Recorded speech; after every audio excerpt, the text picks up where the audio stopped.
Olá, estamos de volta.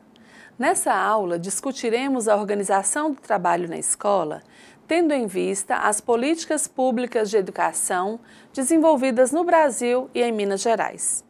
A qualificação é uma prática social que envolve o coletivo e a relação entre educação e trabalho. Como em toda profissão, essa relação possui uma dimensão formativa inicial, aquela que possibilita a uma categoria o exercício profissional. No caso do profissional do ensino, a formação inicia-se em estabelecimentos regulares e credenciados.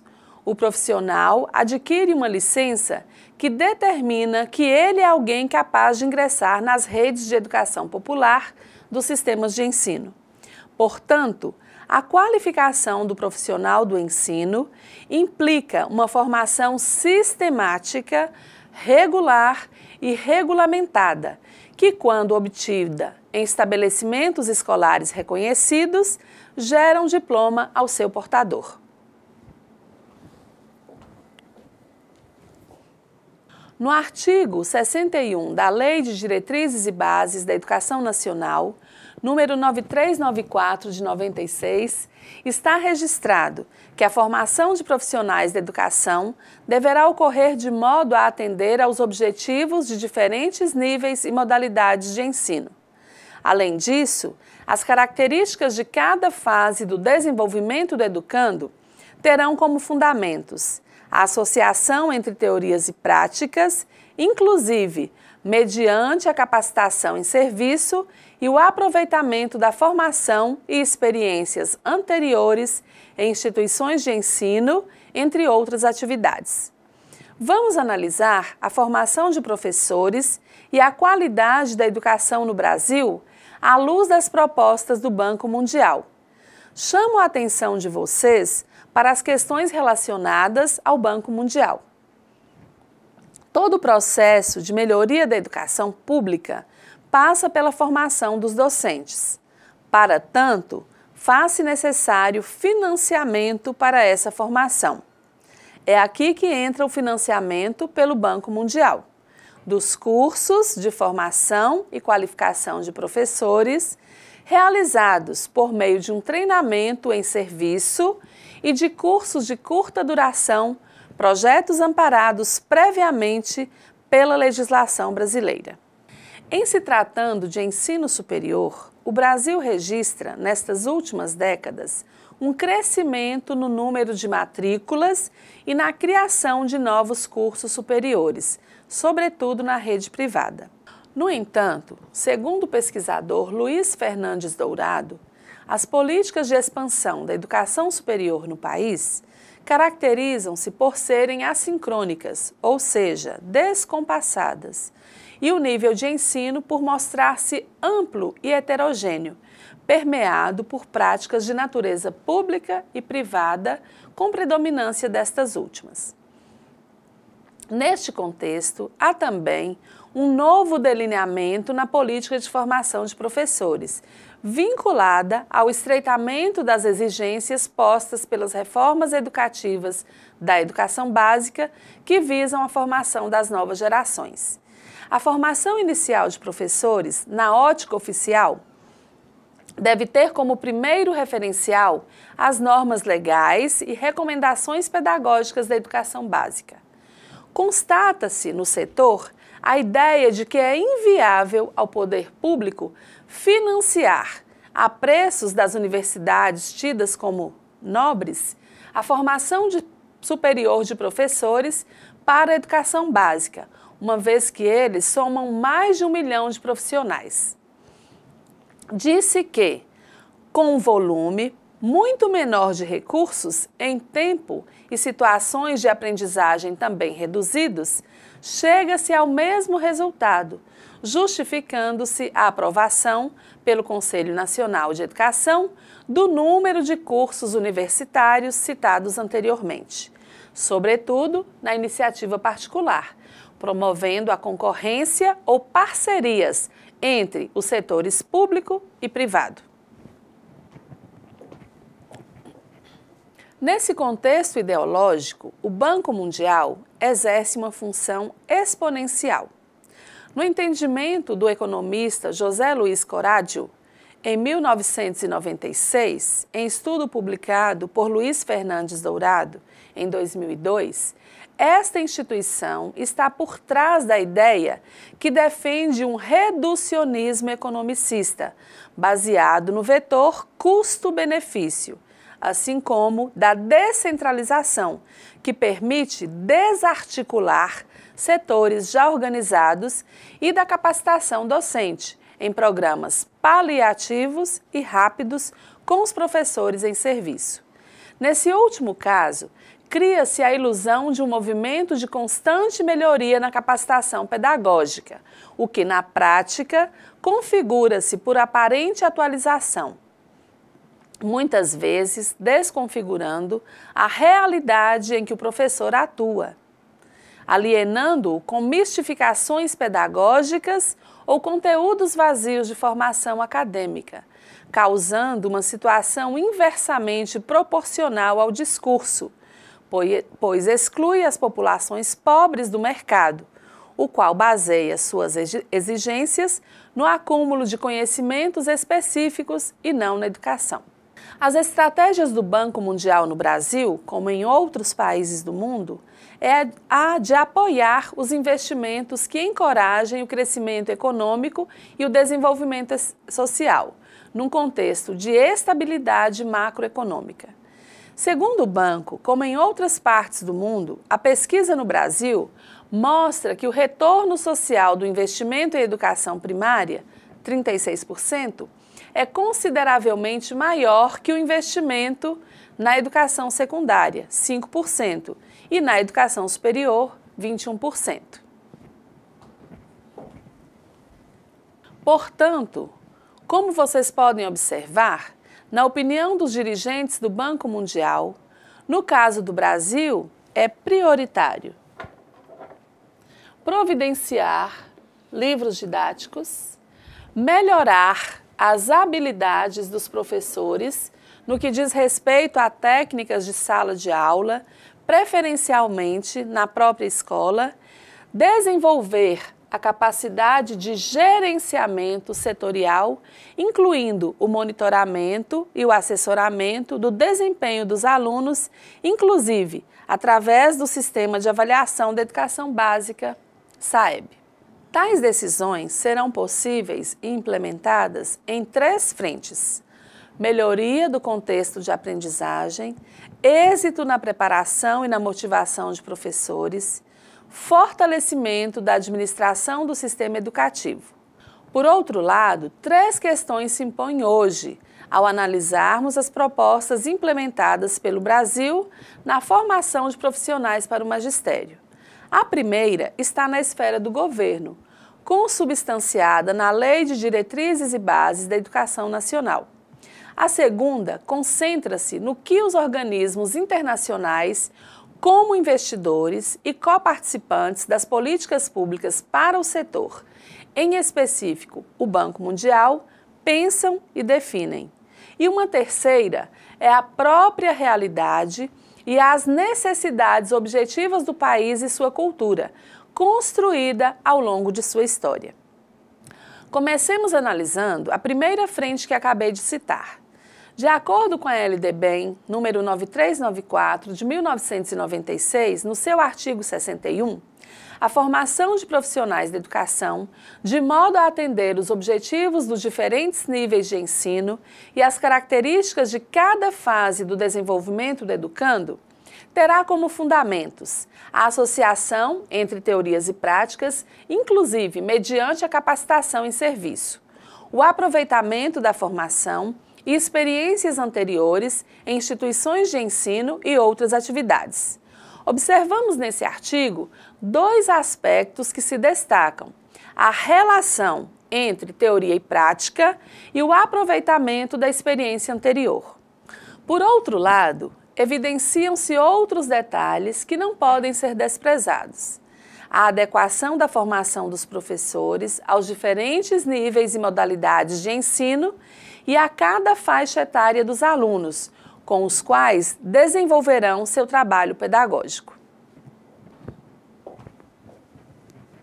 O que a lei propõe leva-nos a considerar alguns elementos definidores do perfil que o legislador espera que venham a encarnar os profissionais da educação. O professor, na ótica da lei, precisa conhecer a realidade prática e as experiências do seu aluno, mas, acima de tudo, precisa construir com ele experiências significativas, ajudando-o a relacionar teoria e prática.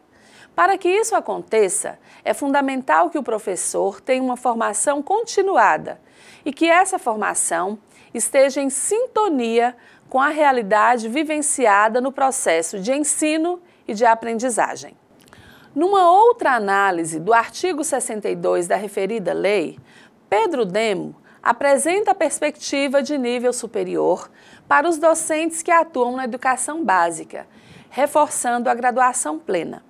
O artigo 63 trata da possibilidade de criação de institutos superiores de educação, cujo objetivo é a formação de profissionais para atuar no ensino básico, inclusive se formando no curso normal superior. Nesse contexto, Demo identifica dois problemas ocasionados pelo mau uso da ideia exposta nos referidos artigos. Primeiro, o autor fala do perigo de banalizar a formação inicial em termos de tempo de formação. Segundo, chama a atenção para o caso de se manter os vícios tradicionais, destruindo a inovação inesperada. Continuando sua análise, Demo identifica como aspectos positivos a prática de ensino de no mínimo 300 horas, a aceitação do notório saber em substituição a títulos acadêmicos no magistério superior e a experiência docente como pré-requisito para o exercício profissional, bem como o aperfeiçoamento continuado e a concessão ao professor de um período reservado a estudos, planejamento e avaliação incluídos na carga de trabalho. Ora, todos esses aspectos enfocados por Demo mostram a preocupação com a existência no magistério de profissionais competentes para o enfrentamento dos desafios impostos pelos novos tempos, mas não um profissional teoricamente bem formado, em boas academias. O autor vê ainda, na experiência e no saber do professor, complementos essenciais para essa boa formação intelectual.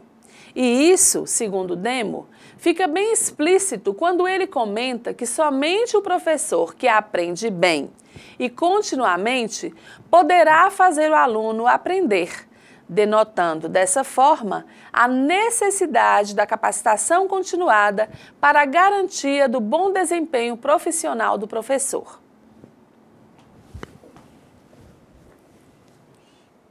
Demo destaca também que a LDBEM número 9394 de 96 trata o professor como eixo central da qualidade da educação. Os textos legais indicam que esse profissional desempenha um novo papel na condição de orientador da aprendizagem. Isso pode ser observado quando o texto se refere à aprendizagem como uma reconstrução permanente. O autor ainda acrescenta que para que aconteça a capacitação permanente do professor, é indispensável que haja um ambiente interdisciplinar, caracterizado ao mesmo tempo como teórico e prático, e sugere que este seja também socialmente motivador, pluralista e crítico, implicando na qualidade formal e política da formação profissional. Ao abordar a questão por esse ângulo, Demo chama a atenção para um fator de máxima significação dentro do objetivo do processo educacional. O autor se refere ao fato de que está em jogo a formação da competência humana, não só da competitividade, o que estabelece certamente a importância extraordinária que a educação tem para o mercado moderno. Mas, sobretudo, a ele deve ultrapassar porque a cidadania deve fazer parte de todo o processo educativo em primeiro lugar. Desde a promulgação da LDB número 9394 de 96, uma série de medidas normatizadoras vem sendo adotadas em nível federal, no sentido de controlar e direcionar o sistema educacional brasileiro. Trata-se de medidas que, em seu conjunto, definem uma política educacional com interesses bem específicos no que tange à formação de professores para atuar na educação básica, pois, com o crescente aumento de escolas, é cada vez maior a necessidade de professores para nelas atuar.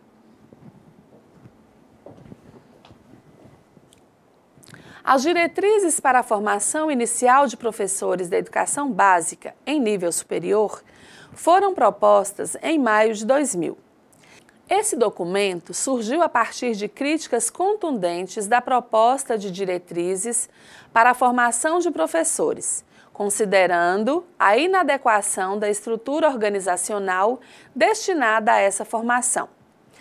Com a observância de que a realidade brasileira, no que tange à formação de professores, especialmente no que se refere aos que atuavam nos primeiros anos do ensino fundamental, apontava para uma maioria de profissionais com formação de nível médio e com pouca formação.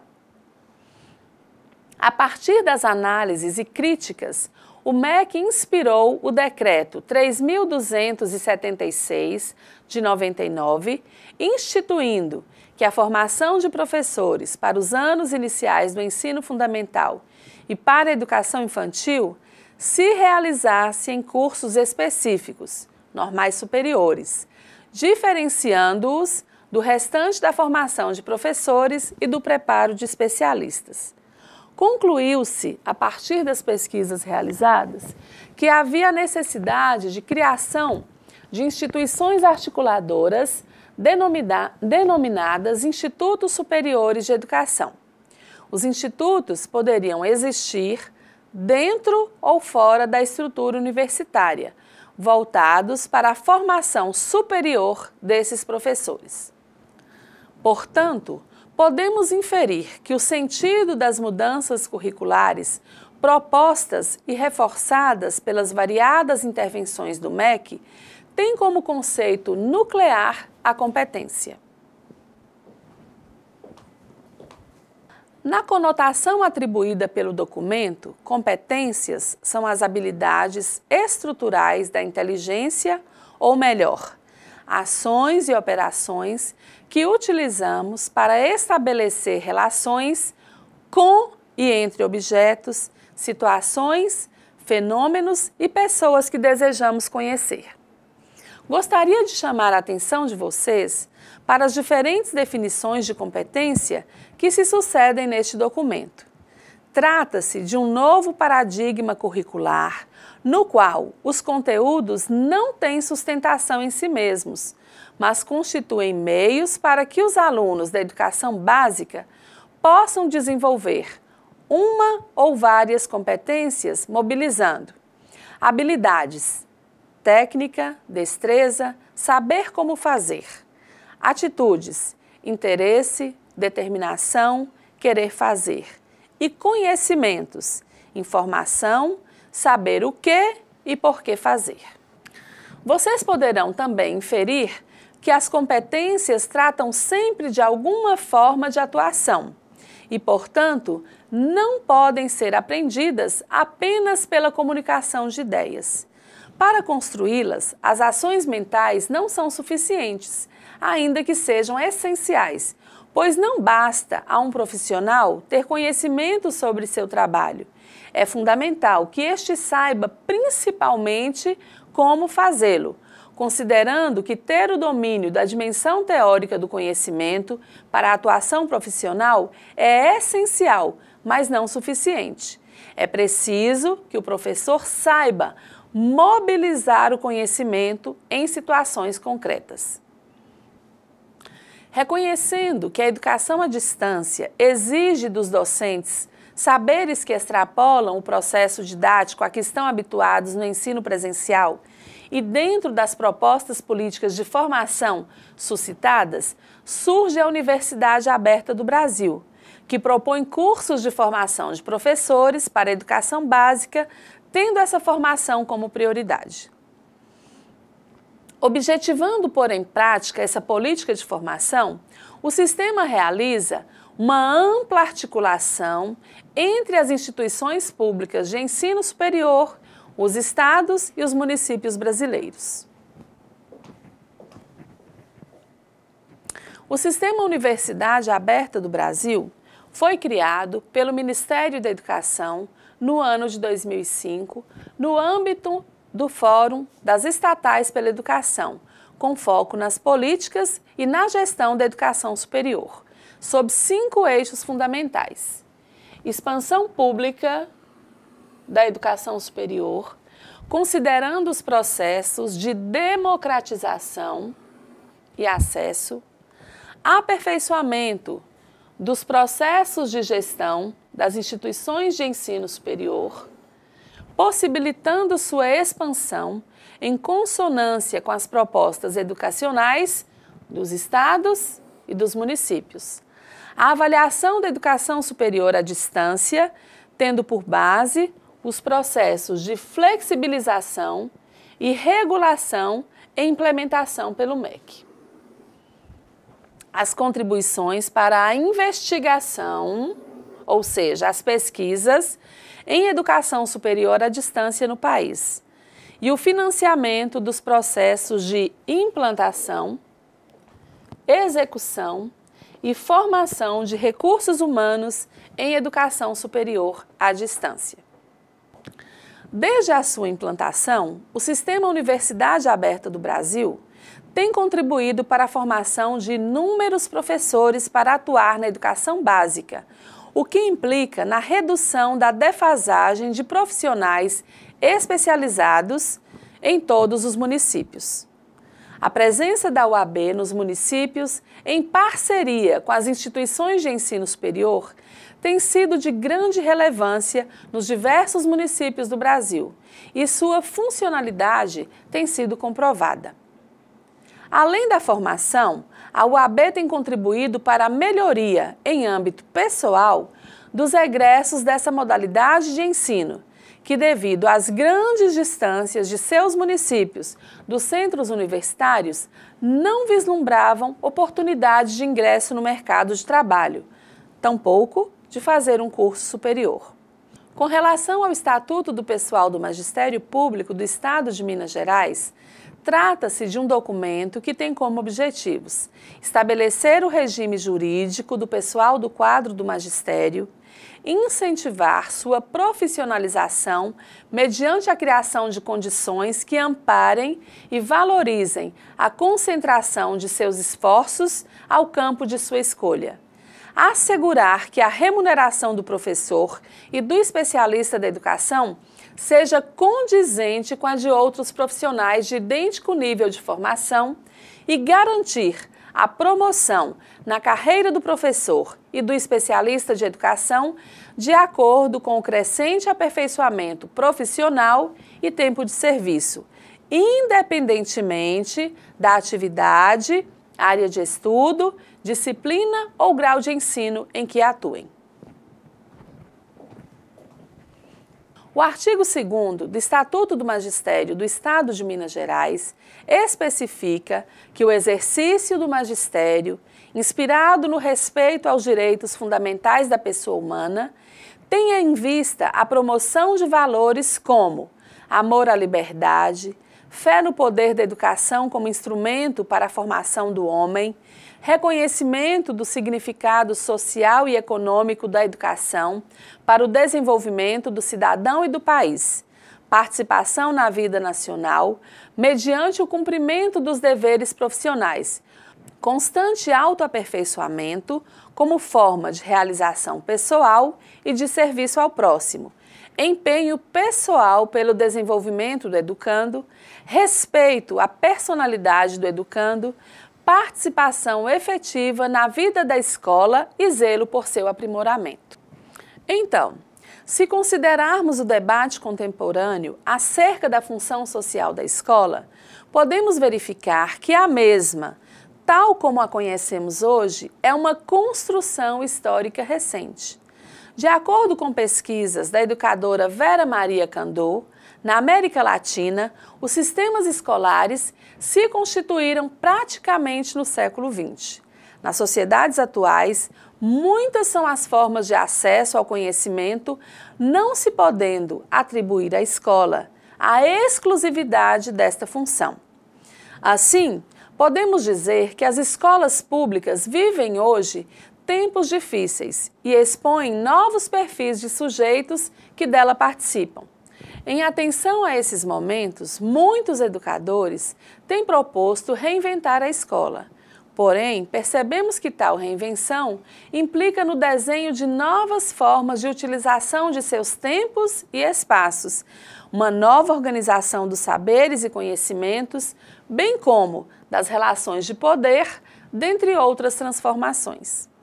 Nessa perspectiva, um novo formato escolar tenderia a valorizar a escola como um espaço que, ao mesmo tempo em que garante a igualdade de oportunidades, respeita as diferenças dos alunos.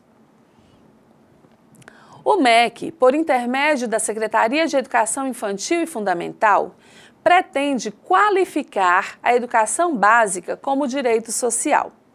Por essa razão, ao desenvolver suas ações, toma como referência 3 principais diretrizes. Primeira, a democratização do acesso e garantia da permanência de crianças e jovens nas escolas. Segundo, a democratização da gestão. E terceiro, a construção da qualidade social da educação. Em relação à qualidade social da educação, as ações da Secretaria envolvem a criação de canais institucionais capazes de conduzir os sistemas de ensino à reflexão sobre o papel social da escola na construção e apropriação coletiva do conhecimento, bem como a práticas voltadas à democratização do saber. Também orientar esses sistemas no sentido de garantir aos profissionais da educação formação inicial e continuada, plano de carreira, salários e condições de trabalho dignos. Promover junto a esses mesmos sistemas uma reflexão sobre a necessidade de os currículos escolares contemplarem os conteúdos sociais, questões relativas à terra, à sustentabilidade ambiental, à empregabilidade e à qualidade de vida.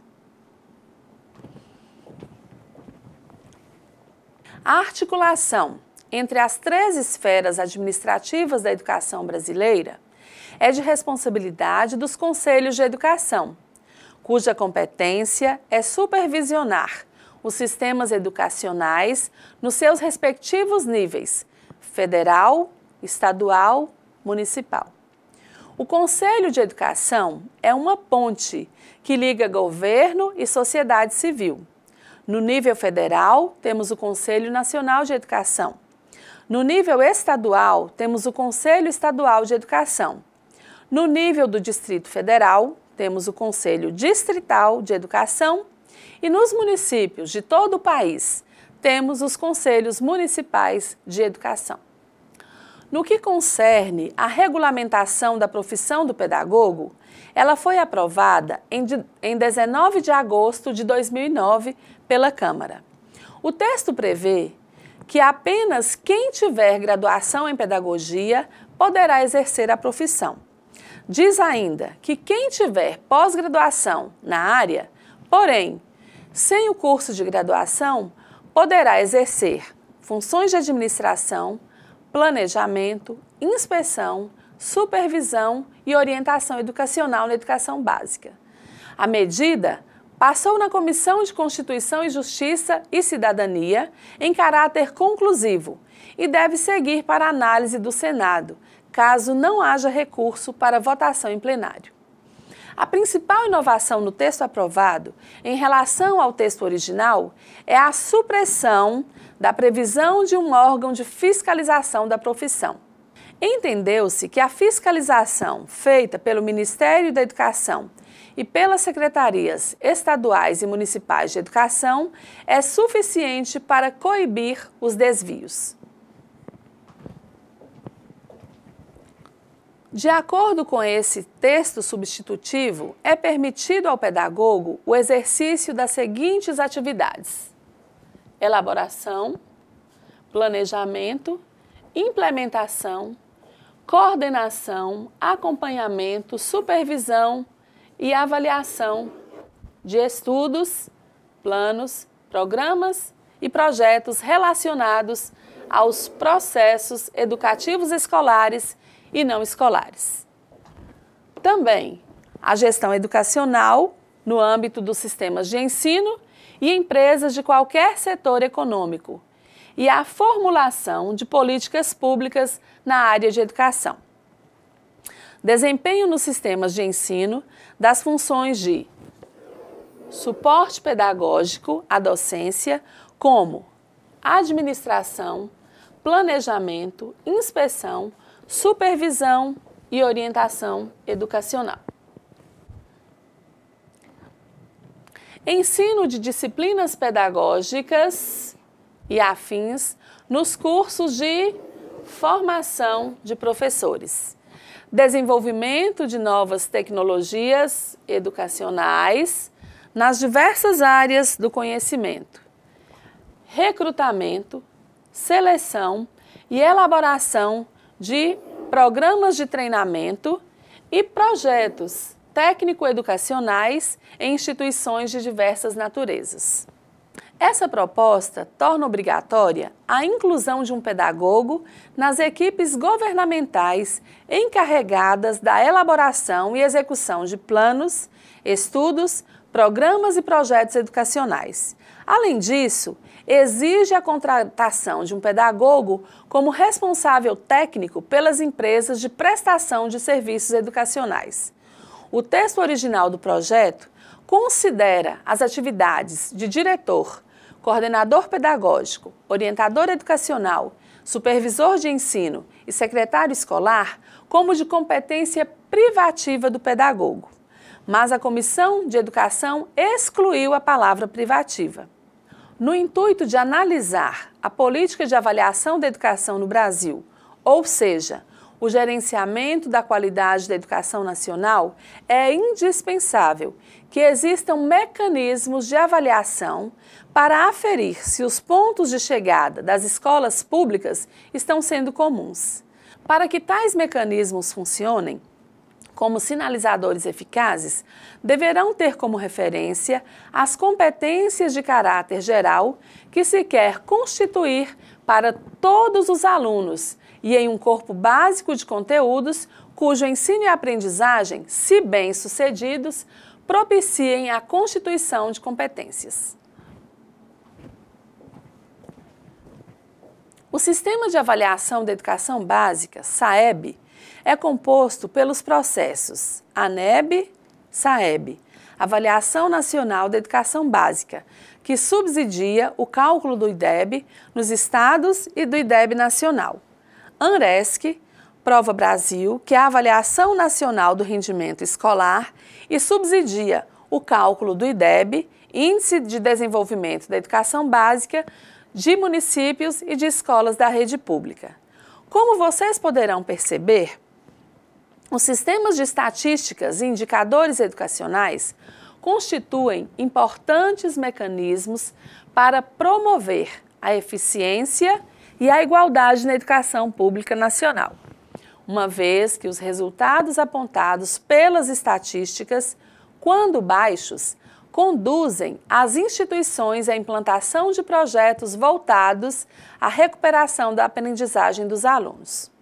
A avaliação do ensino se configura como um eixo da organização da educação nacional e deve ser pensada como uma oportunidade de se refletir sobre a adequação dos trabalhos desenvolvidos com os alunos e as finalidades esperadas do processo educativo, ou seja, deve se configurar como uma oportunidade de averiguação do quanto foi possível aproximar a educação oferecida aos alunos e a sua real necessidade social.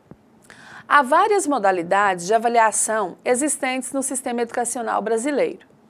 Temos a avaliação dirigida à verificação do rendimento escolar, no que se refere ao desempenho dos alunos, e a avaliação que retrata a eficiência e o desempenho do sistema. Nesse processo, não se pode perder de vista a oportunidade de uma reflexão coletiva da comunidade escolar sobre o processo educativo, como a averiguação do cumprimento do trabalho pedagógico e reformulação de políticas públicas nacionais. Hoje, há novas perspectivas para a definição das relações entre avaliação e formulação de políticas educacionais a partir da LDBEM número 9394 de 1996. Como exemplo, podemos citar o SAEB e o CIMAV. O SAEB, Sistema de Avaliação do Ensino Básico, foi criado em 1988 e iniciado na década de 1990. Configura-se como um exame periódico da educação básica por amostragem. Acontece a cada 2 anos e tem avaliado a educação pública nesse nível em todo o país. Esse programa de avaliação tem como finalidade principal realizar o diagnóstico sobre a educação básica brasileira, configurando-se importante subsídio na formulação das políticas educacionais federais, estaduais e municipais. Essa avaliação fornece dados sobre a qualidade dos sistemas educacionais do Brasil, como um todo, das regiões geográficas e das unidades federadas, estados e Distrito Federal. Os resultados do SAEB são considerados indicadores que identificam o nível de qualidade da educação básica oferecida pela rede pública de ensino em todo o país. Por meio do SAEB, os alunos do 5º e 9º ano do ensino fundamental e os alunos do 3º ano do ensino médio são avaliados, pois esse programa tem como objetivo principal coletar informações sobre um conjunto de variáveis que permitem medir o grau de aprendizagem desses alunos e identificar as condições em que ocorreu o processo de ensino-aprendizagem. É um instrumento que permite acompanhar a evolução do desempenho dos alunos, assim como identificar outros fatores associados à qualidade e à efetividade do ensino ministrado nas escolas públicas do Brasil. Com as informações obtidas através do SAEB, o MEC e as secretarias estaduais e municipais de educação têm a possibilidade de definir e implementar ações voltadas para a melhoria da educação pública oferecida pelos seus sistemas de ensino, corrigindo as distorções e defasagens identificadas. Os dados oferecidos pelo SAEB também interferem na direção, apoio técnico e financeiro oferecido às instituições, que têm como meta o desenvolvimento do ensino, resultando em redução das desigualdades ainda existentes no sistema educacional brasileiro. Também se constitui como um componente avaliativo da educação brasileira o Enem, que é o Exame Nacional do Ensino Médio, criado em 1998 para avaliar anualmente o desempenho do estudante dessa modalidade de ensino. A submissão ao exame é voluntária. Uma boa nota tirada no exame pode contribuir com pontos extras no vestibular da maioria das universidades brasileiras e é usado como índice para os que buscam o ProUni, que é uma bolsa oferecida pelo governo federal para alunos que estudaram ensino médio em escolas públicas. O Enem é uma das oportunidades para os alunos do ensino médio mostrarem do que são capazes. As provas do Enem também servem para que os alunos somem ponto em universidades. Já o Exame Nacional de Desempenho dos Estudantes, ENAD, que integra o Sistema Nacional de Avaliação da Educação Superior, SINAES, tem por objetivo aferir o rendimento dos alunos dos cursos de graduação em relação aos conteúdos programáticos, suas habilidades e competências. O SINAES foi criado pela Lei nº 10.861, de 14 de abril de 2004. É um sistema formado por 3 componentes principais: a avaliação das instituições, dos cursos e do desempenho dos estudantes. Esse sistema avalia todos os aspectos que giram em torno de 3 eixos: o ensino, a pesquisa e a extensão, observando a responsabilidade social, o desempenho dos acadêmicos, a gestão da instituição, o corpo docente, as instalações, entre outros aspectos da instituição. Ainda na linha de avaliações sistêmicas, temos o Programa de Avaliação da Rede Pública de Educação Básica, PROEB, que teve início no ano 2000 no estado de Minas Gerais e faz parte do conjunto de ações do Sistema Mineiro de Avaliação de Educação Pública, o SIMAV. O objetivo do PROEB é avaliar as escolas públicas de ensino no estado de Minas Gerais e, para isto, utiliza como instrumento testes e questionários aplicados a todos os alunos que cursam o 5º e o 9º ano do ensino fundamental. Os testes adotados pelo PROEB buscam medir as competências desenvolvidas pelos alunos em língua portuguesa, matemática, ciências da natureza. Seu ciclo avaliativo se completa a cada 2 anos, pois em um ano avalia-se língua portuguesa e matemática e no outro os testes abrangem a área de História, Geografia e Ciências.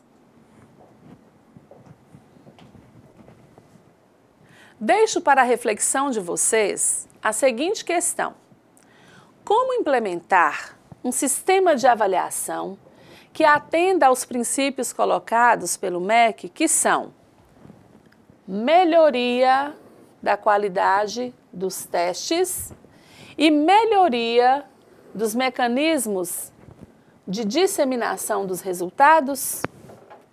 Um outro programa que compõe o Sistema Mineiro de Avaliação é o Programa de Avaliação da Alfabetização, PROALFA, que passou a ser parte do Sistema Mineiro da Educação Pública de Minas Gerais desde o ano 2005. É um programa em larga escala, universal, aplicado nos 3 primeiros anos do ensino fundamental, 2º ano, 3º ano e 4º ano, através de amostra ou do censo escolar. Visa verificar os níveis de leitura e escrita alcançados pelos alunos e indica a necessidade de intervenções para a correção dos problemas pedagógicos das redes municipais e estaduais. No que diz respeito à educação, surgiram vários movimentos sociais na luta pela escola pública de qualidade e foram se formando conselhos participativos de pais nas escolas que possuíam maior abertura. Hoje, observamos que a sociedade civil vem ocupando os espaços administrativos antes destinados apenas ao setor privado. Além da luta junto à escola pública, vem surgindo cada vez mais iniciativas comunitárias de atendimento na área educacional, principalmente no atendimento das creches. Segundo a Associação Brasileira de ONGs, a denominação organização não governamental não representa um termo jurídico, mas social e historicamente construído. Apresenta-se como um conjunto de entidades com características peculiares e reconhecidas pelos seus próprios agentes, pelo senso comum ou pela opinião pública.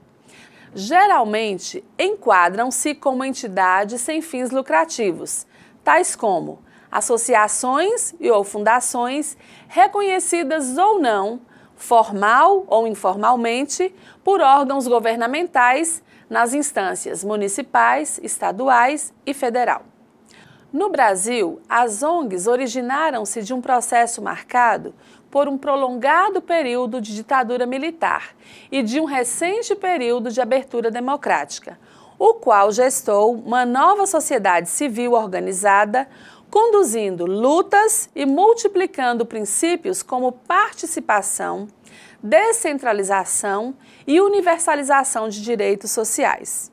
A Constituição de 1988 foi a alavanca fundamental na conquista dos direitos sociais, vislumbrando para a maioria da população a possibilidade dos indivíduos se posicionarem como cidadãos.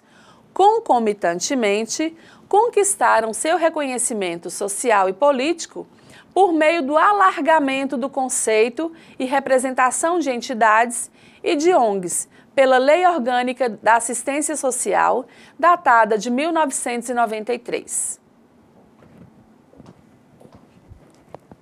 Podemos citar como programas e projetos de destaque a Alfabetização Solidária, AlfaSol, que é uma organização da sociedade civil, sem fins lucrativos e de utilidade pública. Esse projeto adota um modelo simples de alfabetização inicial, inovador e de baixo custo, baseado no sistema de parcerias com os diversos setores da sociedade. A Associação Brasileira Terra dos Homens, que trabalha com crianças e adolescentes em situação de risco. E também o Projeto Social Cipó, que tem como objetivo promover o pleno desenvolvimento do educando de forma a contribuir para que ele se realize no âmbito pessoal, social e profissional, pautado na corresponsabilização e em valores éticos e humanitários. Chegamos ao fim de mais um ciclo de estudos em que buscamos discutir sobre a organização da educação no Brasil. Vimos que a flexibilidade é um dos eixos da nova LDB. Também que a educação em nosso país foi durante a maior parte da história um assunto do âmbito privado e não do público. Discutimos que, paralelamente à implementação de um sistema estatal de ensino, que tornou a educação parte da esfera pública e não apenas da privada, mas afastado dos interesses unicamente religiosos, desenvolveu-se a discussão em torno da necessidade de um ensino nacional que tivesse por finalidade gerar na população o sentimento de civismo e do patriotismo. Vimos também que a avaliação da educação funciona como instrumento de reflexão sobre o trabalho pedagógico e a qualidade dos serviços educacionais prestados à comunidade pela rede pública de ensino. Observamos que a avaliação dos sistemas é a mola propulsora na formulação e reformulação das políticas educacionais. Não obstante, precisamos ter a convicção de que a educação pode e deve contribuir efetivamente para o desenvolvimento social e econômico de todos os cidadãos brasileiros. Finalizamos as exposições desse módulo comentando sobre a regulamentação da profissão do pedagogo, pois o que queremos é inaugurar um novo momento nesta carreira, na qual você está prestes a se ingressar. Bons estudos!